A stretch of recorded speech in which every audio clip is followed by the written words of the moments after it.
Welcome to the Meditation Conversation, the podcast to support your spiritual revolution.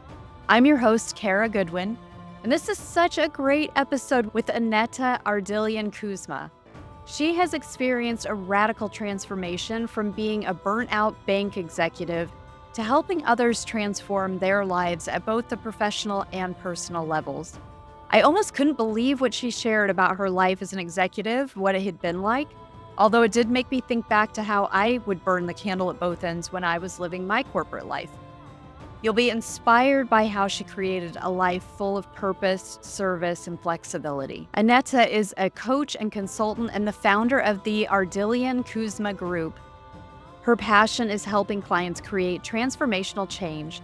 She's a former bank executive and now works with high-achieving professionals and entrepreneurs to create mindful leadership, increase focus, creativity, and productivity, and deliver wellness programs to organizations, helping teams achieve optimal health.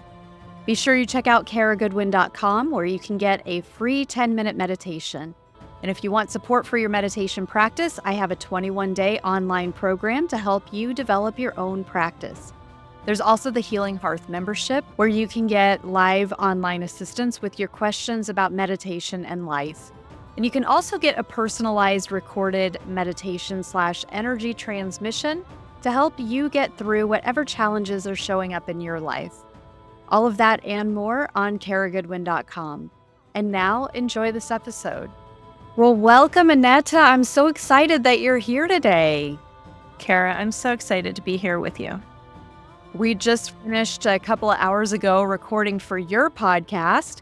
And so it's so delightful to get to do these back to back and kind of be in each other's energies and play off each other. And so I feel like we just had a cup of tea and we're going to have another cup of tea. I know. It's such a gift, isn't it? Such a blessing to be able to meet people through podcasting. Absolutely. So I'm excited to hear about your transformation because you went from a bank executive to a coach, and you have this health focus, and I know meditation, breath work, and yoga are all really fundamental to you now, which, we're all multifaceted beings. So, but those things don't necessarily go together for everybody. So tell us about your transformation experience. Yeah, I would say I immigrated. So I always start with my immigrant story. I just did a talk yesterday for a group of entrepreneurs, and I think this will make sense. And it was called Thriving Beyond the Hustle. And I always say my hustle story started when I was 5 years old, because when I started kindergarten, I speak any English. And so my only thing that I could do when you can't speak to make friends, to ask questions, is really observe. And so my observation was that I needed to work really hard to catch up. And then when I started working really hard and I started learning the language, and then I was getting great grades and I was getting a sticker next to my name every day, I became very addicted to the praise and to external validation and to my self-worth. Like, okay, I'm good. I will be successful if I work hard. And so I became like a classic people pleaser. I followed all the rules because that's what I was doing, was observing what rules do I need to follow in order to be successful in this country, in this new culture. And so I did that for a really long time. And I think that's why it made sense for me to work for a company that was in town, for a large bank, somewhere I could grow my career, because that's what I knew. You just worked really hard, you got promoted, you continued to work really hard, you got moved into another role. And I think I just thought that I was going to do that until retirement. Like, I didn't know what else to do. My parents didn't go to college. And so it was like, okay, I think this is what people do. And I got sick in 2011. I had health scares. Luckily, they were not severe, but I had a surgery on my breast in October of 2011 for a lump that was found. And then a couple of weeks later, I had a ruptured cyst on my ovary, size of a grapefruit, and had a surgery to go in and kind of clean that up and see if they could save the ovary. A couple of weeks after your surgery, that October happened? and November. Yes. And two different places, but both feminine. Wow. Feminine. And Oh so my I went to see a goodness. doctor who specialized in women's hormonal health, and he said, um, "Are you sleeping?" And I said, "Well, no, not well." And he said, "Are you exhausted, like when you wake up?" And I said, "Well, yeah, isn't everybody?" And I was working full time. I had 2 daughters I was raising, my husband and I were raising. I was in graduate school getting my MBA in executive program, which was full time as well. So I had a lot that was going on. I had a department of over 40 people, and I was struggling. I mean, I was running, I was doing yoga, I was trying to do things all the time, but And you were this still guy, just one person doing one all of that? person, Just one? yes, Oh my one person. gosh. I think you just need a team of yous. Like, just get I all the needed a Anettas together change. and we can divvy this stuff out because that's so much. Well, and this goes back to your question. I wanted to provide the backstory. So when I saw the doctor, he said, your cortisol levels are of that of a third shift ER doctor, which means when you should be sleeping, you've got cortisol pumping through your body, probably because I was worried thinking about all the stuff I needed to do. And then when you wake up, you're exhausted because you basically have been running all night long. And he told me, he's like, you have to change. Things are going to have to change, or the next time you get sick, it won't be easy. Luckily, both my biopsies were benign. And so I did. And so I really recommitted to my yoga practice. I started practicing in the 90s. I started to meditate and I started to carve out time in the morning for a morning routine. I started to sleep better, really focusing in on doing the things I needed to do there. And I stopped working 7 days a week, right? I said, okay, I'm going to need to outsource some things that I can no longer do by myself. And I made a big shift. I also said at work, I don't want to do the role I'm in anymore. And I never in my life have ever backed away from anything. And I said, I want something else. And there was another role available that had one person reporting to me. It was a strategy role. So it was very different than a lot of the execution and operations.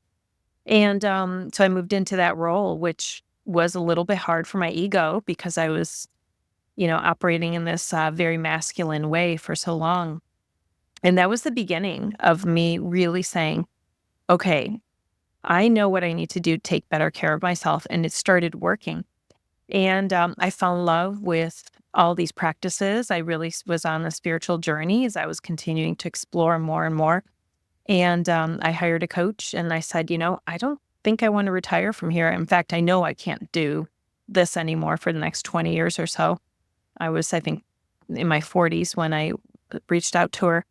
And so I wrote the wildest, most amazing, big, bold, beautiful vision for my life that I loved so much that I had no other choice but to start taking action to make it a reality. So 2 years after that, I quit my job and started my business, and it'll be 6 years in January.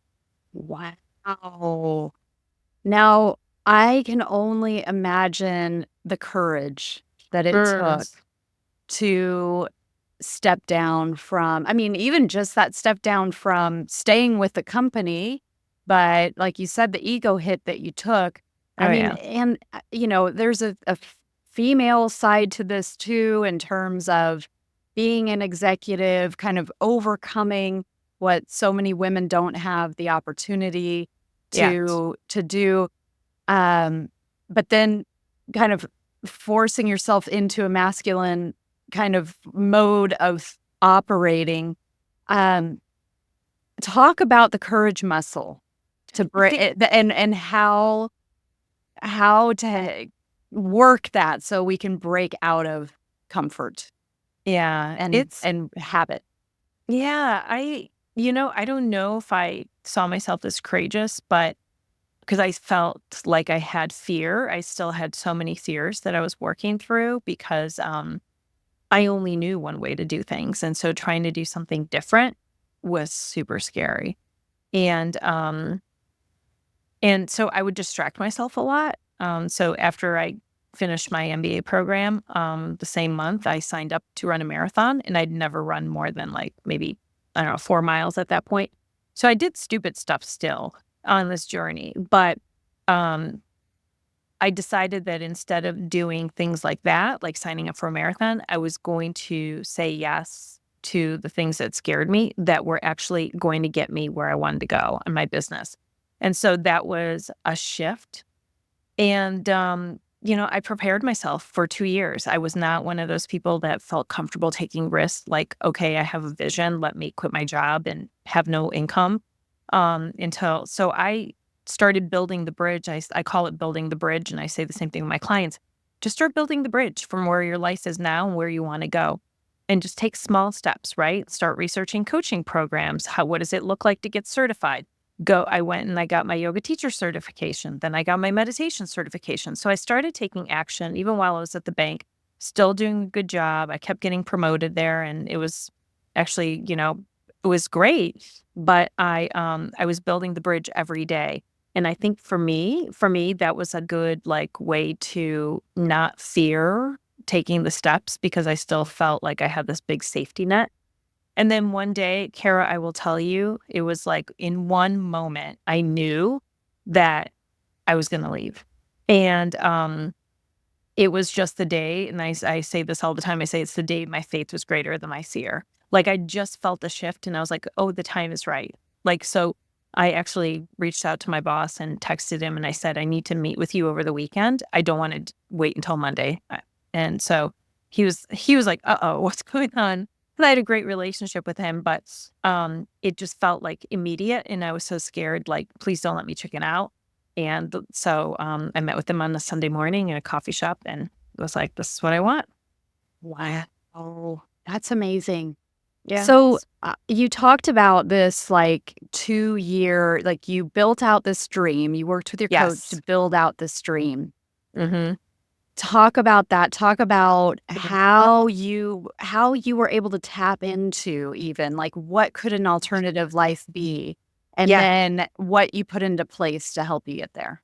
Yeah, such a great question because I don't think we ever really taught to dream. We dream as young kids, and then I feel like they're sort of we're conditioned to stop dreaming, or we're told to be responsible, or we're told no, this always have a backup plan. All these things. We ask people, "What's your plan B if you can't do this?" And so we really started with a lot of assessments and a lot of questions and a lot of deep dive reflective work, which was just unearthing in me things that maybe my highest self, my inner knowing knew, but I wasn't aware of because I was so distracted. And so a lot of that was just a lot of thought-provoking questions. And then, what are your values? What are those things that are important? And really dreaming, what would it look like if you got to do anything you wanted to do? And I will tell you, what I wrote down is what I'm living today. None of it existed. I wasn't certified to teach anything. The fact that I even said, and I wrote all this, I said, I want to write books. I want to host retreats all over the world. I want a podcast. I want to coach people. I want to go into companies and, do wellness programs. All of these things were, I could have said I want to be purple. None of it was real, but it was just I allowed myself, I think over time with some practice to just dream. And she said, don't censor anything. Don't worry about the how. We're not even going to get to the how for a long time. And we actually didn't get to the how until towards the end of our coaching program, which was, I think, really helpful because so often we're so used to saying, okay, well, how can I make it happen? And if I can't figure that out, then choose something different or choose something easier. And it wasn't about that. It was about falling in love with your dream for your life, so significantly and so passionately that you can't help but just start taking action on it. And then we built little steps. We said 0 to 6 months, what are the things I'm going to start doing? 6 to 12 months, what does that look like? 12 to 18 months. Because I didn't know how long I would still stay. And so we built out, I think, a 3-year plan out. And then I, was able to leave within 2 years after that. But it really just starts with allowing yourself to imagine. And when I do this visualization with my clients, I always say, we're going to go 10 years out. Because when you put a decade and you make people say, okay, in 10 years, I will be this age, and this is how old my partner will be or my children or, whatever it is, it wakes people up because 10 years goes by so fast. And so then, you do the work and you're like, okay, if that's what you want 10 years from now, what does 5 years look like? What is 1 to 3? And then you start to put your mind just automatically starts to say, okay, well, then these are the actions I need to take to get there. Wow, I love it. Yeah. So talk about the role of meditation and breath work throughout this process. Oh my gosh. So meditation, I mean, has been a lifesaver for me. There's no way I would have been able to do all the things that I did if I didn't have a meditation practice. But when I left corporate and suddenly I had a calendar that was pretty open as I was building my business, I meditated even more. I would meditate morning and afternoon because I had so many of those limiting beliefs and thoughts still. Even though I made the decision and I was doing the work, I was still terrified. And so, when they say 50 to 80,000 thoughts a day, oh, yeah, guaranteed I was having, all of those thoughts all the time. So meditation helped me just to sit still. It allowed me to not try to distract myself with things that weren't aligned. It allowed me to come back to the breath over and over again and to regulate and to quiet my nervous system and to really come back to a place of peace and of calm and what I was seeking. So it gave me clarity, it gave me focus, but also just the discipline of showing up for myself twice a day and recentering and coming back to where I needed to be. It was just a game changer. I never would have been able to do everything that I've done as easily or in a very healthy way if I didn't meditate every day. Mhm. I love what you say with discipline because I Mhm. find that the balance between discipline and then like being in a flow and being Yeah. the creator, Yeah. it's this like we can't be so, or it doesn't serve us to be as so disciplined about everything in our life that everything is this routine that it's unnegotiable. This is how we make coffee at this time, and it lasts for Right. this long, and then we immediately do the next thing, and it's like if we're so rigid, Yeah. the flow can't come in because we're too rigid. But Yeah. but we also need to have some discipline and have some practice that we're doing to help shape and help Yeah. kind of keep us in that flow and directing it also, if we're just like laid out like, okay, whatever, or it's gonna happen, it's kind of Yeah. like life just washes over us and it's hard to be effective in that way. So I it's agree. yeah. And I call it like I say it's devotion and discipline. Like I just think both are so Yeah. important. I don't always want to wash my face before I go to bed, but I do because I know that I want healthy skin. I don't want to get my pillowcases all dirty. I don't want to wake up with guck in my eyes. So I do. And I brush my teeth and floss my teeth because it's important for me to take care of myself in that way. And I think meditation is the same thing for me. It's a devotional practice because it does bring me closer to myself, to God, to a state of, you know, higher vibration and frequency. And it also is a discipline and a practice that I show up for myself because I intentionally choose to do that because it's aligned to my goals, to my values, to all of it. So I see it as both. If you just wait to feel good or to want to do something, we don't do a lot then. We could Yeah. just stay in bed. I love that you bring up the washing the face because that is another one for me where I'm like, kind of like for some reason that's always something that I do. I kind of break away and go wash my face at night, and it's always like, can I be bothered? And I'm like, yeah, I got it. Yes, you got to do it. You're going to feel better. Yeah.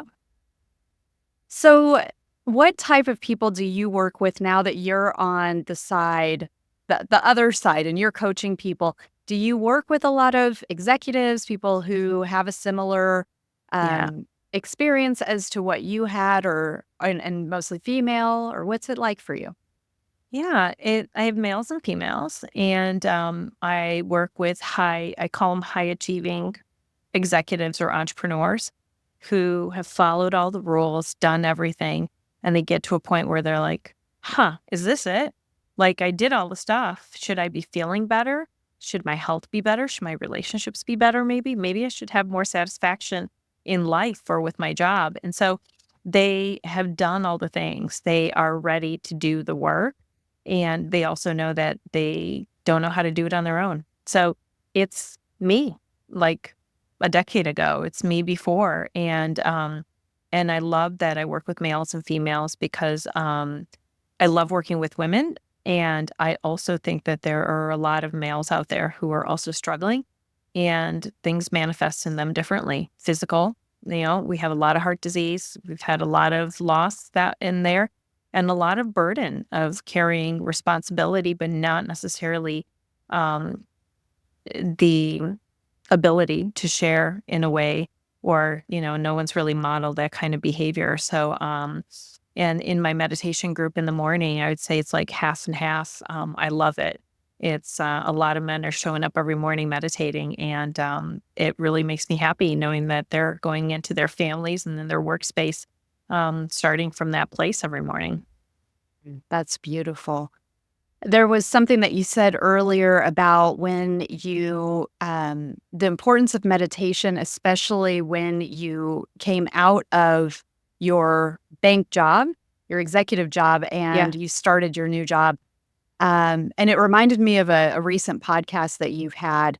And I can't remember who your guest was, but she was talking about she had been like a VP at big Yeah. corporations, Yeah. and then she stopped working to care for her son, care for her family. And Lori Pine, I think. Yeah. yes, and it was this like finding all this time and trying to like be okay with that and figure out what to do with that. And so if people are and how long it takes.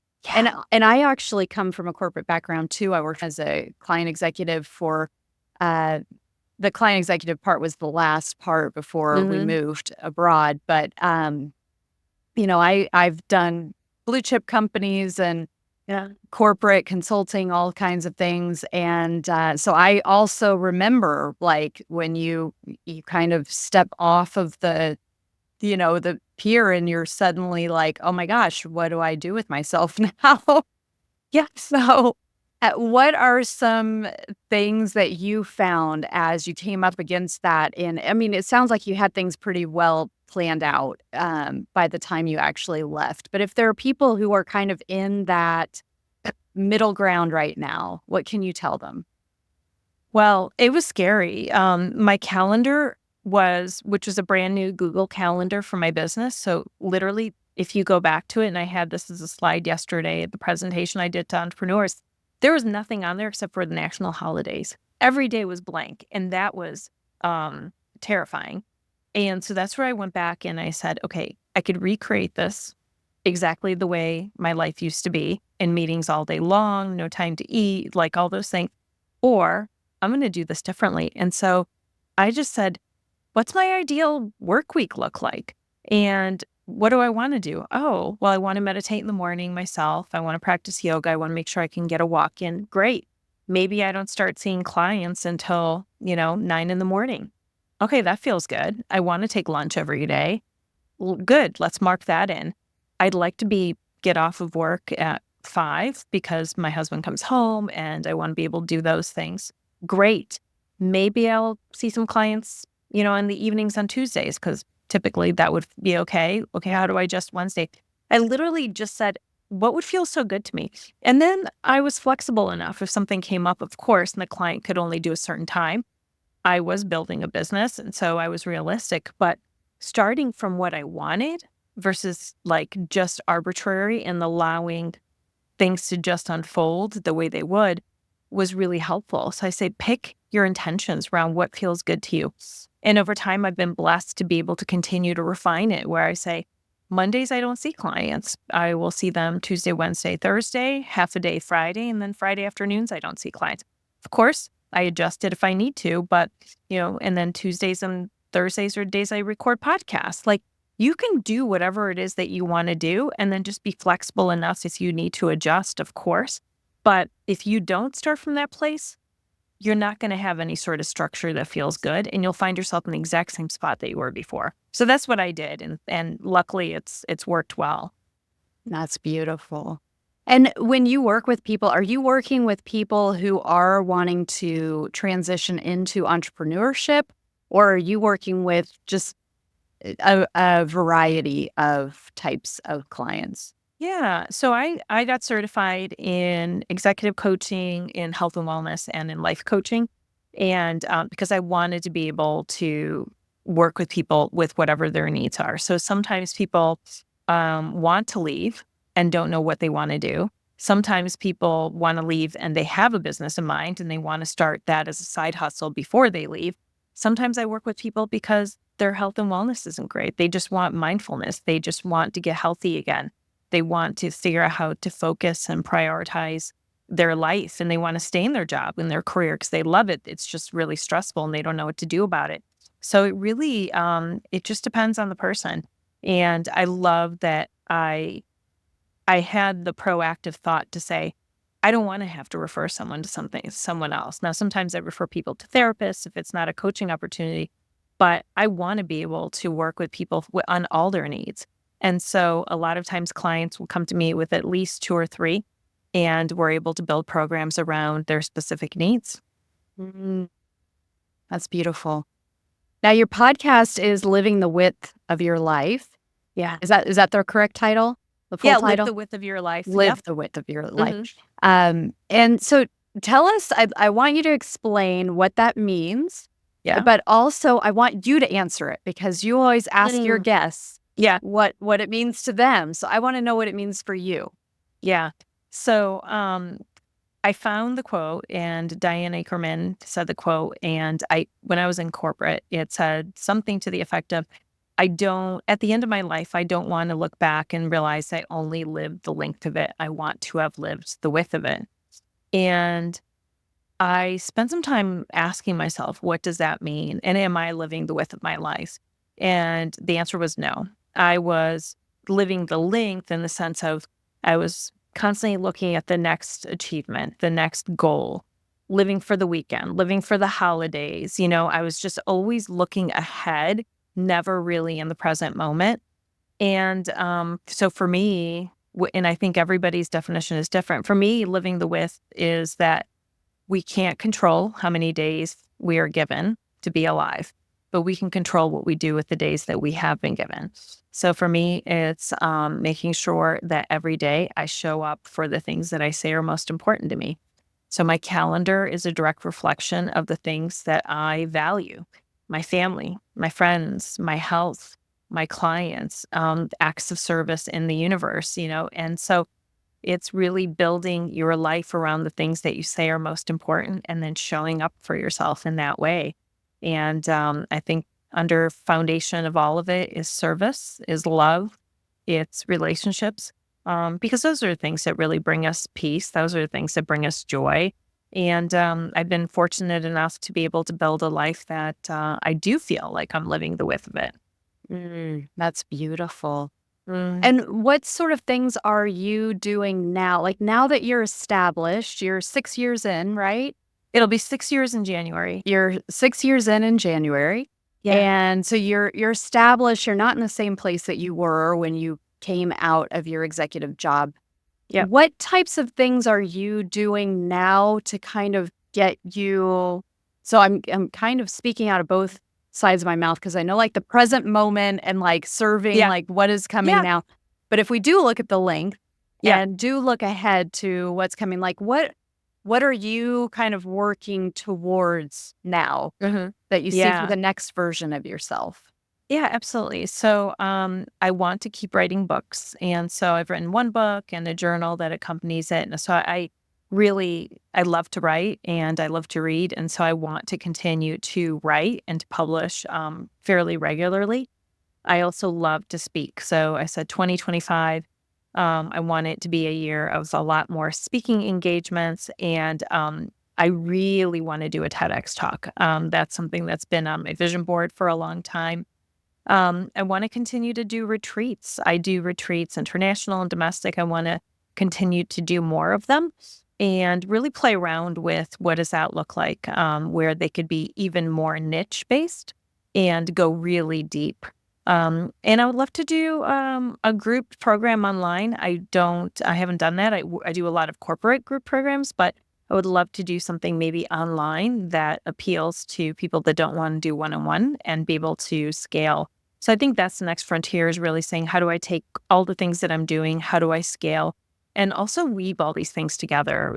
That's the one nice thing about retreats is I can teach yoga and meditation and breath work, and we do coaching, and I also get to explore and do the cultural things that I enjoy. So it's continuing to scale, but also to make sure that the things that I'm working on are all really tied together. That's beautiful. Well, how can people connect with you and find your book and your journal and Yes. find out how to work with you and find your podcast? Sure. Thank you for asking. My website is the easiest way to find all of those links. So AnetaKuzma.com. And I know you'll include the link in the show notes. And you can find everything. My book's available on Amazon and the journal. The podcast is available everywhere. And I'm pretty active on LinkedIn and Instagram, but I do have all of the channels. My virtual assistant's really good at posting things out on TikTok. I have a YouTube channel as well. But yeah, I would love to hear from folks. And I do have some free resources. So I offer my morning yoga and meditation for a week for free for people to try it out. And then I also do a free breath work at noon Eastern time every Thursday for half an hour. So if someone's curious about breath work and they want to do it virtually, you don't even have to turn your camera on. It's a great way to do it, and a wonderful pick me up at lunchtime. That's beautiful. Mhm. Wonderful. Well, thank you so much, Annetta, for being here. I've loved this discussion, and I'm so grateful for all the work, all the good work that you're doing and putting out there in the world. Thank Thank you, you. Kara. It's been a pleasure. Thank you for listening to this episode of Meditation Conversation. I would be so grateful if you could share this episode with someone in your life who would appreciate it. Your sharing builds momentum and makes high vibrational content such as this more accessible and easier to find. And I'd also be grateful for you to subscribe to this content. Thank you for your support, and I look forward to the next meditation conversation.